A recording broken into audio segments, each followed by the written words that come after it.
नमस्कार। आज हमारे पास नेपोलियन हिल की मशहूर किताब सोचें और अमीर बने से जुड़े कुछ काफी दिलचस्प विचार हैं। हाँ, ये किताब तो मतलब एक क्लासिक है। बिल्कुल, ये कोई ऐसी वैसी किताब नहीं है, बल्कि हिल के पूरे 20 साल के शोध का निचोड़ है। उन्होंने Andrew Carnegie, Henry Ford, Thomas Edison जैसे करीब 500 से ज्यादा बेहद कामयाब लोगों से बात की थी। 500 ये तो बहुत बड़ी संख्या है। हाँ, और सबसे रोचक बात ये है कि ये बातें सिर्फ पैसा कमाने के बारे में ही नहीं है। सही कहा। ये असल में किसी भी मैदान में, मतलब किसी भी फील्ड में कामयाबी पाने के लिए अपनी सोच को, अपनी मानसिकता को बदलने का एक तरीका बताती हैं। एक पूरा फ्रेमवर्क है कह सकते हैं। हाँ, तो आज हमारी कोशिश यही रहेगी कि इस किताब से वो सबसे जरूरी बातें और रणनीतियां निकालें जो शायद हमारे सोचने का नजरिया बदल दें। क्या लगता है, क्या सफलता सच में काफी हद तक हमारी सोच पर ही निर्भर करती है? देखिए, हिल के काम का सार तो यही है कि हमारी अंदरूनी सोच, हमारी जो मानसिकता है, वही हमारी बाहरी दुनिया को, हमारे हालात को आकार देती है। हम्म। हम आज देखेंगे कि कैसे एक जबरदस्त इच्छा, अटूट यकीन और सही प्लानिंग, ये सब मिलकर वो नतीजे दे सकते हैं जो शायद पहले नामुमकिन से लगते हों। और ये बातें आज भी उतनी ही रेलेवेंट हैं। बिल्कुल, ये सिद्धांत टाइमलेस हैं। आज भी उतने ही काम के हैं जितने हिल के समय में थे। तो चलिए फिर इस सोच की दुनिया में जरा गहराई से उतरते हैं और देखते हैं कि नेपोलियन हिल ने कामयाबी के कौन से राज खोले हैं। जरूर। शुरुआत करते हैं पहली सीढ़ी से, इच्छा की ताकत। हिल एक कहानी बताते हैं एडविन बार्न्स की। सुनने में बिल्कुल फिल्मी कहानी लगती है। हाँ, वो कहानी तो वाकई कमाल है। हाँ, बार्न्स के पास ना थॉमस एडिसन का बिजनेस पार्टनर बनने की एक धुन सवार थी बस, और इसके सिवा कुछ नहीं था, ना पैसे ना जान पहचान। कुछ भी नहीं। वो एक मालगाड़ी में छिपकर एडिसन के ऑफिस पहुंच गए। कपड़े फटे हुए थे, पर कहते हैं आंखों में एक अलग ही चमक थी, एक जिद थी। हाँ, और एडिसन जैसे जीनियस ने वो पहचान लिया। उन्होंने बार्न्स की आंखों में वो जिद देखी। एडिसन ने बाद में कहा भी था कि जब कोई किसी चीज को इतनी शिद्दत से चाहता है ना, तो उसका चेहरा, उसका पूरा हाव भाव अलग ही होता है। अच्छा। तो एडिसन ने उन्हें बहुत कम तनख्वाह पर छोटे-मोटे काम दे दिए। और लोग मजाक उड़ाते होंगे उनका। जाहिर है, लोग मजाक उड़ाते थे कि ये क्या सपना देख रहा है। और महीनों तक बार्न्स वहीं डटे रहे, फर्श साफ करना, छोटे-मोटे काम करना। लेकिन वो इसे इंतजार नहीं मान रहे थे। वो इसे तैयारी मान रहे थे। बिल्कुल, वो तैयारी कर रहे थे, मौके का इंतजार कर रहे थे। और फिर मौका आया जब एडिसन ने अपनी नई डिक्टेटिंग मशीन बनाई। हाँ, वो मशीन जिसके बारे में खुद एडिसन के सेल्समैन भी श्योर नहीं थे। हाँ, उन्हें लगा ये कौन खरीदेगा, ये बिकेगी नहीं। लेकिन बार्न्स, उन्हें इसमें वो अवसर दिखा जो किसी और को नहीं दिखा। क्यों? क्योंकि उनमें वो तीव्र इच्छा थी एडिसन के साथ काम करने की। ये मशीन उसका जरिया बन सकती थी। तो उन्होंने एडिसन को यकीन दिलाया कि वो इसे बेच सकते हैं। हाँ, और न सिर्फ यकीन दिलाया, बल्कि कर दिखाया। वो इस मशीन को बेचकर बहुत अमीर बने, और एडिसन के पार्टनर भी। कमाल है। तो ये कहानी सिर्फ चाहने और शिद्दत से, मतलब जुनून से चाहने का फर्क दिखाती है ना? बिल्कुल सही। सिर्फ चाहना तो ऐसा है, काश मैं अमीर होता। ये पैसिव है, निष्क्रिय है। लेकिन हिल, जिसे बर्निंग डिजायर या तीव्र इच्छा कहते हैं, वो एक आग है। एक ऐसी आग जो हार मानने को तैयार ही नहीं होती। हिल ने पाया कि उनके अध्ययन किए गए हर सफल व्यक्ति में ये गुण था। एक ऐसी इच्छा जो उनके लक्ष्य को सिर्फ संभव नहीं बनाती थी, बल्कि ये तय कर देती थी कि ये होकर ही रहेगा। ये जुनून था। ये थोड़ा कह सकते हैं गहरा मुद्दा है। ये दिलचस्प है। हिल कहते हैं कि कामयाब लोगों में अपने लक्ष्य को पाने का एक अटूट विश्वास होता है, तब भी जब सारे सबूत, सारा तर्क उनके खिलाफ हो। हाँ, और ये कोई अंधविश्वास नहीं है। हिल इसे व्यवहारिक विश्वास कहते हैं, प्रैक्टिकल फेथ। इसे ऐसे समझें, हमारा जो अवचेतन मन है, सबकॉन्शियस माइंड, हाँ। जो हमारी आदतें, हमारे गहरे विश्वास, हमारी ऑटोमेटिक प्रतिक्रियाएं कंट्रोल करता है, अक्सर हमें पता भी नहीं चलता। वो एक बगीचे की तरह है। बगीचा कैसे? आप उसमें जो बीज बोएंगे वही उगेगा। उसे फर्क नहीं पड़ता कि आप गुलाब बो रहे हैं या जहरीली घास, वो बस उसे पोषण देगा। मतलब अगर हम लगातार शक और डर के बीज बोते रहेंगे तो वही हमारी हकीकत बन जाएगा, अनजाने में ही सही। बिल्कुल, बिल्कुल। विश्वास वो खाद है, वो फर्टिलाइजर है जो सपनों के बीजों को हकीकत के पौधों में बदलता है। और सबसे जरूरी बात, हिल के अनुसार ये कोई ऐसी चीज नहीं है जो बस कुछ लोगों में होती है। ये जन्मजात नहीं है। नहीं, इसे विकसित किया जा सकता है। ये एक स्किल है। कैसे? लगातार दोहराव से, कंफर्म करने से और ऐसे व्यवहार करने से, ऐसे एक्ट करने से जैसे कि सफलता मिलनी तय है। किताब में तो एक किस्सा भी है कि किसी ने सिर्फ विश्वास के दम पर अपनी शारीरिक बनावट और अपना पूरा व्यक्तित्व तक बदल दिया। क्या ये वाकई मुमकिन है? देखिए, हिल का तो यही दावा है। उनका कहना है कि जब आप किसी विचार को, किसी लक्ष्य को भावना के साथ, इमोशन के साथ बार बार दोहराते हैं, तो आपका अवचेतन मन उसे सच मानने लगता है और फिर धीरे धीरे आपकी बाहरी वास्तविकता, आपके हालात उसी के हिसाब से ढलने लगते हैं। ये सिर्फ सोचने की बात नहीं है मतलब? नहीं, ये महसूस करने की बात है। विश्वास एक भावना है। तो ये हमें अगले कदम पर लाता है ऑटो सजेशन या आत्म सुझाव, कि शायद हिल की सबसे प्रैक्टिकल तकनीकों में से एक लगती है। ये क्या है? अवचेतन मन को प्रोग्राम करने का तरीका। हाँ बिल्कुल, हमारा अवचेतन मन बहुत शक्तिशाली है, लेकिन जैसा मैंने कहा, ये तर्क नहीं करता। ये शाब्दिक है, लिटरल है। ये उसी बात पर यकीन करता है जो इसे सबसे ज्यादा बार और गहरी भावना के साथ बताई जाती है। अच्छा। और यहीं पर ज्यादातर लोग अनजाने में गलती कर जाते हैं। कैसे? क्या गलती? वो अनजाने में खुद को नाकामी के लिए प्रोग्राम करते रहते हैं, बार बार ये सोचकर या कहकर कि मैं ये नहीं कर सकता, मेरी तो किस्मत ही खराब है, मेरे साथ हमेशा बुरा ही होता है। ओह।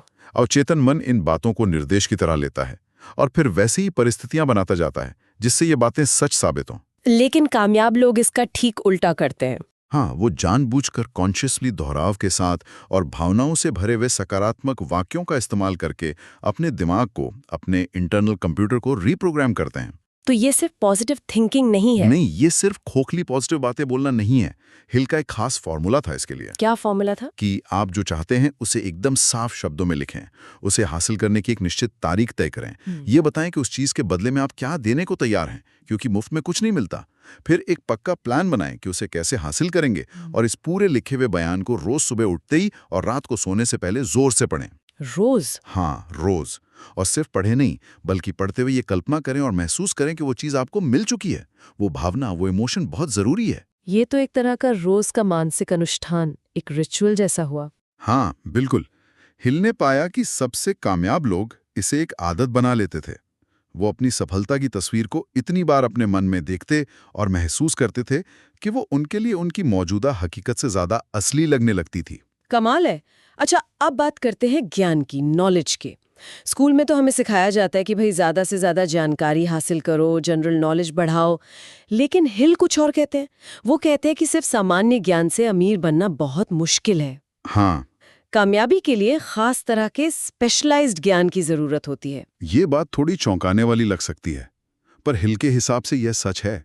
दुनिया ऐसे लोगों से भरी पड़ी है जिनके पास बहुत सारा जनरल नॉलेज है, पर वो आर्थिक रूप से संघर्ष कर रहे हैं। हिल के मुताबिक पैसा कमाने के लिए या किसी भी फील्ड में टॉप पर पहुंचने के लिए आपको उस खास ज्ञान की जरूरत होती है जो किसी खास समस्या का समाधान करता हो या किसी खास जरूरत को पूरा करता हो।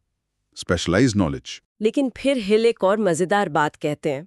वो कहते हैं कि जरूरी नहीं वो सारा खास ज्ञान आपके पास खुद ही हो। हाँ, ये बहुत अहम पॉइंट है। हेनरी फोर्ड वाला किस्सा याद है? हाँ, वो मशहूर कोर्ट केस, जब वकील बहुत टेक्निकल सवाल पूछकर फोर्ड में साबित करने की कोशिश कर रहे थे कि उन्हें कुछ पता नहीं है, वो अज्ञानी है। हाँ। तो फोर्ड झुंझला गए। उन्होंने कहा, मेरे डेस्क पर बटनों की कतार है, मैं सही बटन दबाकर किसी भी विशेषज्ञ को, किसी भी एक्सपर्ट को बुला सकता हूं जो मेरे बिजनेस से जुड़े किसी भी सवाल का जवाब दे सकता है। तो क्या आप कृपया बताएंगे कि मैं अपना दिमाग ऐसी सामान्य बातों से क्यों भरूं जिनका जवाब जानने वाले लोगों को मैं इतनी आसानी से बुला सकता हूं? क्या जवाब था। तो सबक ये है कि आपको ये जानना जरूरी है कि जरूरी ज्ञान कहाँ से मिलेगा और उसे इस्तेमाल कैसे करना है, न कि सब कुछ खुद जानना। बिल्कुल, आपको रिसोर्सफुल बनना है। कामयाब लोग अक्सर वो होते हैं जो विशेषज्ञों की, एक्सपर्ट्स की टीम बनाना और उनसे सही तरीके से काम लेना जानते हैं। अच्छा, ज्ञान तो मिल गया, मान लीजिए स्पेशलाइज्ड ज्ञान जुटा भी लिया, लेकिन उसे इस्तेमाल करने के लिए नए आइडियाज कहाँ से आएंगे? यहीं पर हिल कल्पना, इमेजिनेशन की बात करते हैं। हाँ, कल्पना। वो कहते हैं कि हर बड़ा भाग्य, हर बड़ी उपलब्धि पहले किसी की कल्पना में एक विचार के रूप में ही जन्म लेती है। बिल्कुल। हिल दो तरह की कल्पना बताते हैं। पहली है संश्लेषणात्मक कल्पना, यानी सिंथेटिक इमेजिनेशन। सिंथेटिक? हाँ, ये क्या करती है? ये मौजूदा विचारों, कॉन्सेप्ट्स या प्लान्स को नए कॉम्बिनेशन में इस्तेमाल करती है, नए तरीकों से जोड़ती है। जैसे आपने कहा, राइट बंधुओं ने साइकिल के पुर्जों और एक हल्के इंजन को जोड़कर उड़ने वाली मशीन का सपना देखा। ज्यादातर आविष्कार, ज्यादातर नए बिजनेस आइडियाज इसी श्रेणी में आते हैं। अच्छा, और दूसरी तरह की कल्पना? दूसरी है रचनात्मक कल्पना, यानी क्रिएटिव इमेजिनेशन। हिल मानते थे कि इसके जरिए हम सीधे उस अनंत बुद्धि, उस इन्फिनिट इंटेलिजेंस से जुड़ते हैं, जहां से एकदम नए मौलिक विचार आते हैं। वो आहा वाले मोमेंट्स होते हैं ना। हाँ, इंट्यूशन या इंस्पिरेशन जैसे। हाँ, अंतर्ज्ञान या प्रेरणा के क्षण। हिल का मानना था कि जब आपकी तीव्र इच्छा और आपका अटूट विश्वास एक साथ मिलते हैं तो ये रचनात्मक कल्पना ज्यादा सक्रिय हो जाती है और आपको ऐसे समाधान या आइडियाज मिलते हैं जिनके बारे में शायद आपने सोचा भी ना हो। ये सोचने वाली बात है। क्या वाकई बड़े आइडियाज कड़ी मेहनत से ज्यादा बेहतर कल्पना से आते हैं? हिल का तो यही मानना था। उनके अध्ययन किए गए सभी सफल लोगों में ये कमाल की क्षमता थी कि वे अपने लक्ष्य को इतनी स्पष्टता से, इतने विस्तार से अपनी कल्पना में देख सकते थे कि वो एक तरह का खाका बन जाता था और फिर वो खाका हकीकत में बदलने लगता था। कल्पना ही वो वर्कशॉप है जहां सारे प्लान बनते हैं। प्लान्स, हाँ। प्लान्स की बात आई तो अगला कदम यही है, संगठित योजना, ऑर्गेनाइज्ड प्लानिंग। सपने देखना और कल्पना करना तो ठीक है, पर बिना ठोस प्लान के वो बस मतलब हवा हवाई बातें रह जाती हैं, है ना? एकदम सही कहा। हिल कहते हैं कि इच्छा को पैसे या कामयाबी में बदलने के लिए एक पुल की जरूरत होती है, एक ब्रिज, और वो पुल है संगठित योजना। आपने जो चाहा है उसे पाने के लिए आप क्या करेंगे, कैसे करेंगे, कब करेंगे, इसका एक स्पष्ट डिटेल्ड खाका होना चाहिए। उन्होंने कोका कोला का उदाहरण दिया है। हाँ, कैसे एक साधारण सिरप का फॉर्मूला। हाँ, एक विस्तृत योजना और लगातार काम करने से दुनिया का इतना बड़ा एम्पायर बन गया। लेकिन एक सवाल, क्या पहली ही योजना हमेशा काम कर जाती है?